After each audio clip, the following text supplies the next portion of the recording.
प्यारे श्रोताओं, आज हम आपको सुनाने वाले हैं सोमवार व्रत कथा। इसलिए इस कथा को ध्यान से सुने, बीच में ना छोड़े। सोमवार की कथा इस प्रकार है। एक नगर में एक बहुत ही धनवान साहूकार रहता था, जिसके घर में कोई कमी नहीं थी। परंतु उसको एक बहुत ही बड़ा दुख था कि उसको कोई पुत्र नहीं था। वह इसी चिंता में दिन रात लगा रहता था और वह पुत्र की कामना के लिए प्रत्येक सोमवार को भगवान शिव जी का व्रत और पूजन किया करता था तथा शाम काल को भगवान शिव के मंदिर में जाकर भगवान शिव जी के सामने दीपक जलाया करता था। उसके उस भक्ति भाव को देखकर एक समय माता पार्वती जी ने भगवान शिव जी से कहा कि हे महाराज, यह साहूकार आपका अनन्य भक्त है और सदैव आपका व्रत और पूजन बड़ी श्रद्धा से करता है। इसकी मनोकामना पूर्ण करनी चाहिए। भगवान शिव जी ने कहा कि हे पार्वती, यह संसार कर्म क्षेत्र है। जैसे किसान खेत में जैसा बीज बोता है वैसा ही फल काटता है, उसी तरह इस संसार में जैसा कर्म करते हैं वैसा ही फल भोगते हैं। पार्वती जी ने अत्यंत आग्रह से कहा कि महाराज, जब यह आपका अनन्य भक्त है और इसको अगर किसी प्रकार का दुख है तो उसको अवश्य दूर करना चाहिए, क्योंकि आप सदैव अपने भक्तों पर दयालु होते हैं और उनके दुखों को दूर भी करते हैं। यदि आप ऐसा नहीं करेंगे तो मनुष्य आपकी सेवा तथा व्रत क्यों करेंगे। पार्वती जी का ऐसा आग्रह देखकर भगवान शिव जी महाराज जी कहने लगे कि हे पार्वती, इसके कोई पुत्र नहीं है। इसी चिंता में यह अति दुखी रहता है और इसके भाग्य में पुत्र न होने पर भी मैं इसको पुत्र की प्राप्ति का वर देता हूँ, परंतु वह पुत्र केवल 12 वर्ष तक ही जीवित रहेगा। इसके पश्चात उसकी मृत्यु हो जाएगी। इससे अधिक मैं और कुछ इसके लिए नहीं कर सकता हूँ। यह सब बातें साहूकार सुन रहा था। इससे उसको न तो प्रसन्नता हुई और न ही कुछ दुख हुआ। वह पहले जैसे ही भगवान शिव जी महाराज का व्रत और पूजन करता था वैसे ही करता रहा और कुछ काल व्यतीत हो जाने पर साहूकार की स्त्री गर्भवती हुई और 10वें महीने में उसके गर्भ से अति सुंदर पुत्र की प्राप्ति हुई।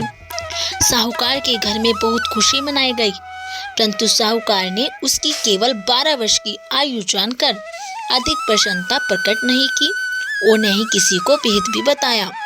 जब वह बालक 12 वर्ष का हो गया तो उस बालक की माता ने उसके पिता से विवाह आदि के लिए कहा, तो वह साहूकार कहने लगा कि अभी मैं इसका विवाह नहीं करूँगा, अपने पुत्र को काशी जी पढ़ने के लिए भेजूंगा।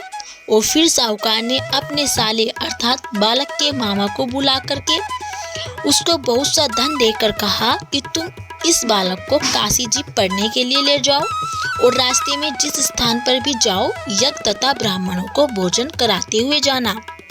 वह दोनों मामा भांजे यज्ञ करते और ब्राह्मणों को भोजन कराते जा रहे थे कि रास्ते में उनको एक शहर पड़ा।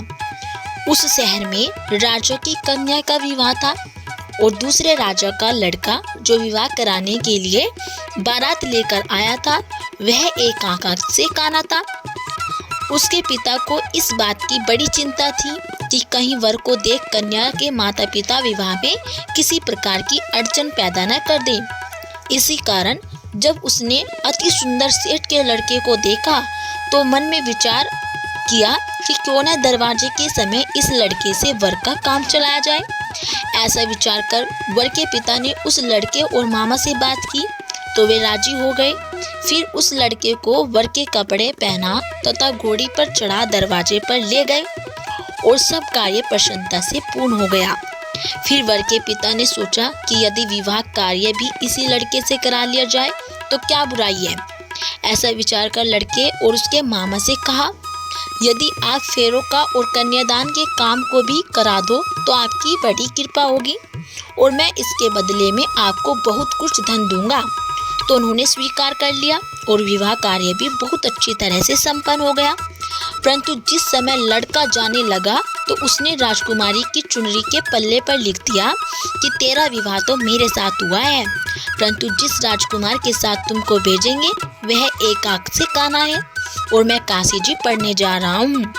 लड़के के जाने के पश्चात उस राजकुमारी ने जब अपनी चुनरी पर ऐसा लिखा हुआ पाया तो उसने राजकुमार के साथ जाने से मना कर दिया और कहा कि यह मेरा पति नहीं है, मेरा विवाह इसके साथ नहीं हुआ है, वह तो काशी जी पढ़ने गया है। राजकुमारी के माता पिता ने अपनी कन्या को विदा नहीं किया और बारात को वापस भेज दिया। उधर सेठ का लड़का और उसका मामा काशी जी पहुंच गए। वहां जाकर उन्होंने यज्ञ करना और लड़के ने पढ़ना शुरू कर दिया।